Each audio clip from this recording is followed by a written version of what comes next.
Terima kasih majelis. Saudara saksi, kenapa saudara saksi memilih Richard Eliezer sebagai salah satu ajudan saksi?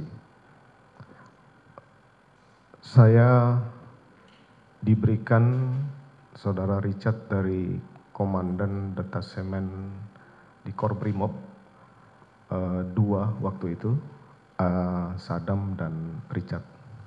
Sadam dan Richard. Pernahkah Richard Eliezer menolak atau membangkang perintah saudara saksi? Tidak pernah. Tidak pernah.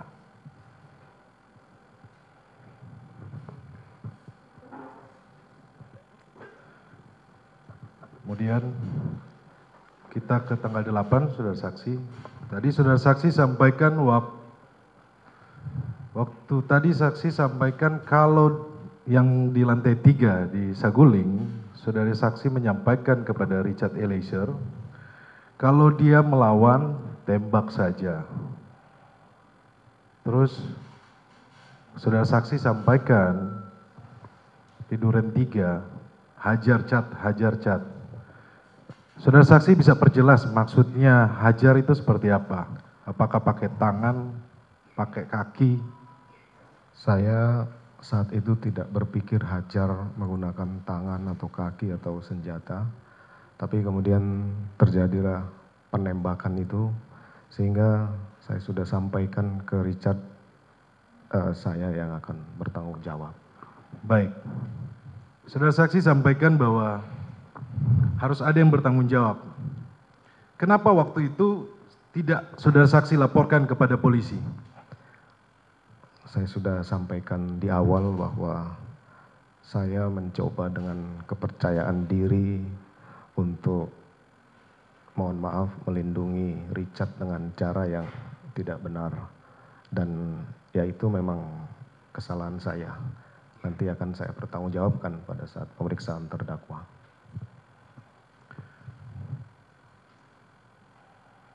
Saksi sampaikan bahwa saksi akan bertanggung jawab. Apa yang akan menjadi tanggung jawab saudara saksi terhadap Richard Eliezer yang masa depannya terancam hilang dan masih muda, saudara saksi?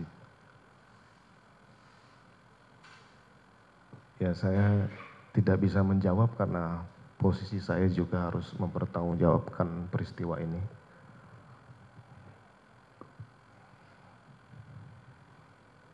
Apa karena Richard Eliezer membuat pengakuan atau tidak ikut skenario saudara saksi lagi? Jadi ulangi pertanyaannya. Apa karena Richard Eliezer membuat pengakuan dan tidak ikut skenario saudara saksi lagi? Saya tidak mengetahui adanya pengakuan seperti itu. Saya mengetahui bahwa Eliezer merubah keterangan itu kalau tidak salah di tanggal 5, saya diinformasikan oleh salah satu pejabat utama di Mabes Polri bahwa Richard merubah keterangan di malam hari. Itu yang saya tahu. Kemudian saya dibawa ke Mabes Polri untuk dilakukan pemeriksaan oleh tim sus. Baik, saudara saksi. Selanjutnya, saudara saksi, kenapa pengawal istri dari saudara saksi tidak dari Polwan?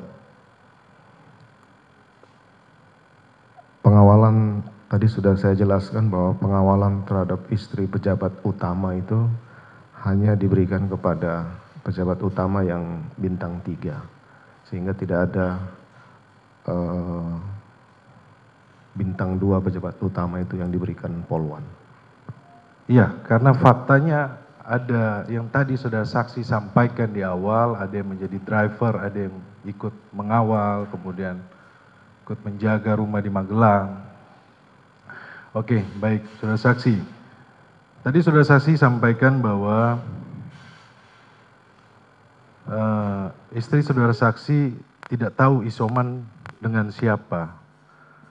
Setelah kejadian yang saudara saksi sampaikan bahwa ada pemerkosaan, apakah saudara saksi tidak perlu memberikan perhatian kepada istri saudara saksi, menanyakan dia isoman dengan siapa?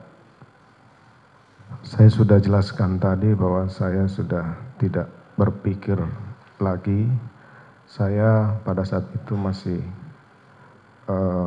emosi dan tidak bisa berpikir, hanya bagaimana kemudian peristiwa ini bisa diselesaikan, dan saya akan minta konfirmasi pada malam hari ke Joshua.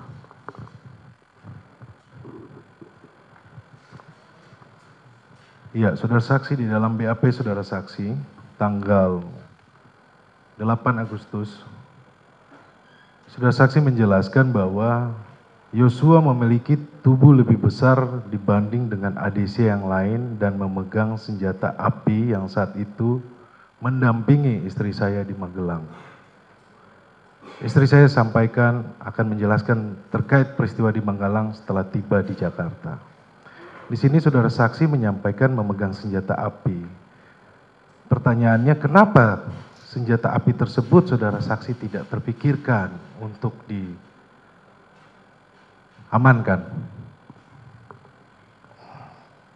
Sejujurnya saya juga tidak berpikir akan sefatal itu malam itu. Tidak berpikir sefatal. Baik majelis, berikutnya rekan saya.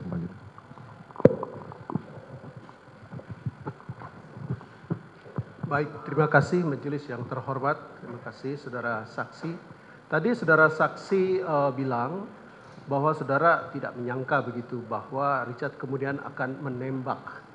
Tetapi setelah penembakan itu terjadi, saudara saksi kemudian menembak tembok dengan senjatanya Joshua.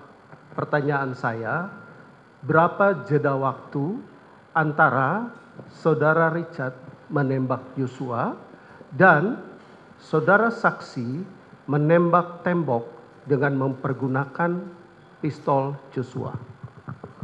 Untuk waktu tepatnya saya tidak bisa hitung, yang jelas sesaat setelah kejadian, mungkin 3 sampai 5 menit setelah kejadian. 3 sampai 5 menit. Saya tidak tahu pasti. Kira-kira ya? Kira-kira 2-3 menit lah.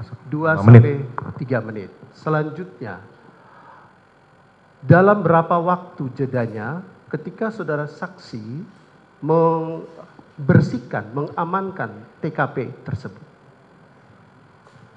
Saya tidak pernah membersihkan atau mengamankan TKP karena setelah keluar menelpon pejabat dari di Propam, kemudian memanggil Kasat Serse, maka pengamanan dan olah TKP itu sudah dilakukan oleh penyidik.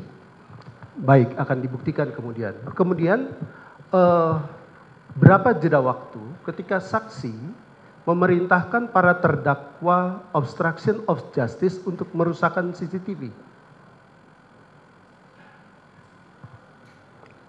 Obstruction of justice yang di mana ini? CCTV. Kita tahu bahwa CCTV dirusak dan kita ingin tahu penjelasan saudara tentang rusaknya CCTV tersebut. Saya tidak pernah memerintahkan merusak CCTV. Saya hanya memerintahkan kepada AKBP Arief untuk menghapus semua rekaman CCTV yang sudah ditonton oleh AKBP Arief dan kawan-kawan. Baik, pertanyaan berikut, berapa jeda waktu setelah kejadian itu dengan saudara menemui pimpinan? Saya menemui pimpinan kurang lebih jam 22 kalau tidak salah, saya tidak ingat pasti. Malam setelah kejadian. Tapi yang saudara tidak sangkal adalah saudara menembak tembok, begitu ya, 2-3 menit setelah Richard menembak Joshua, begitu ya?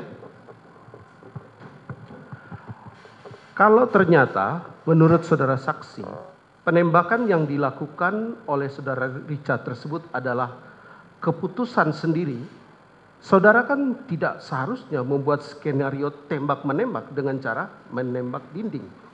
Saudara ketika itu adalah Kadif Propam. Sudah barang tentu ketika saudara melakukan hal tersebut, maka indikasi bahwa saudara yang merekayasa, merencanakan ini menjadi terlihat. Bagaimana? Mohon penjelasan fakta yang sebenarnya. Saya sudah sampaikan bahwa cerita yang saya buat pasca kejadian itu, saya terpikir bagaimana menyelamatkan ajudan saya. Itu saja, karena saya itu yang kemudian saya sesali bahwa kenapa saya harus melakukan itu, karena pada akhirnya kemudian terungkap. Itu mungkin yang perlu saya sampaikan. Tampaknya saudara saksi di pengadilan ini sangat berargumentasi seolah-olah mau melindungi klien kami, tetapi ketika klien kami mengatakan bahwa saudara juga ikut menembak, saudara menolak pernyataan saksi kami, fakta yang disampaikan oleh klien kami. Saya tidak melihat kejujuran yang sesungguhnya dari saudara saksi. Berikut, logikanya jika itu keputusan pribadi dari Richard untuk menembak Yosua, seharusnya Anda sebagai seorang polisi ya, Kadif Propam, Anda yang harus menangkap saudara Richard, memproses hukum saudara Richard. Bagaimana menurut penjelasan Anda? Saya sudah sampaikan bahwa saya akan bertanggung jawab terhadap apa yang saya lakukan.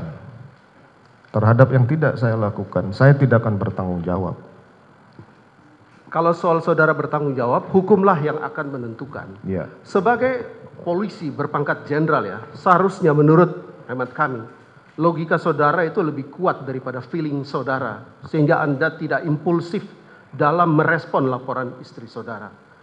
Dan oke, saya mencoba untuk merangkai pertanyaan sesuai dengan penjelasan Anda bahwa Anda tidak suruh klien kami yang menembak. Jika begitu, bukankah polisi sekali lagi itu adalah pihak yang berkewajiban untuk menangkap pelaku kejahatan? Dalam hal ini Richard. Saya kan sudah sampaikan bahwa saya sudah menerima resiko dipecat dari apa yang saya lakukan. Kan sudah selesai itu. Sekarang kita sisa bagaimana kemudian saya berikan kesaksian kepada adik-adik saya yang ada ini.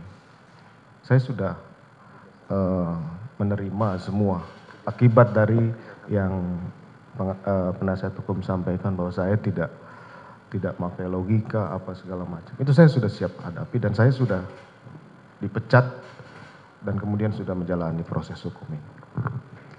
Masih ada pertanyaan lagi? Baik, kalau Anda memang merasa bahwa istri Anda dilecehkan, sebagai seorang jenderal polisi, apakah solusinya itu menghajar pelakunya? Itu kan main hakim sendiri. Saya tidak akan berpendapat terhadap pertanyaan ini. Masih ada lagi? Oke, baik. Di Saguling, ketika itu, apa yang saudara katakan kepada klien kami, Richard Eliezer? Tadi sudah ditanyakan. Jangan ditanyakan lagi, yang sudah itu jangan diulang. CCTV yang di lantai 2, lantai 3 Saguling sekarang gimana? Saya tidak tahu karena setelah patsus saya itu kemudian dilakukan penyitaan oleh penyidik. Sepengetahuan saksi, saudara Yosua itu mati karena perbuatan siapa?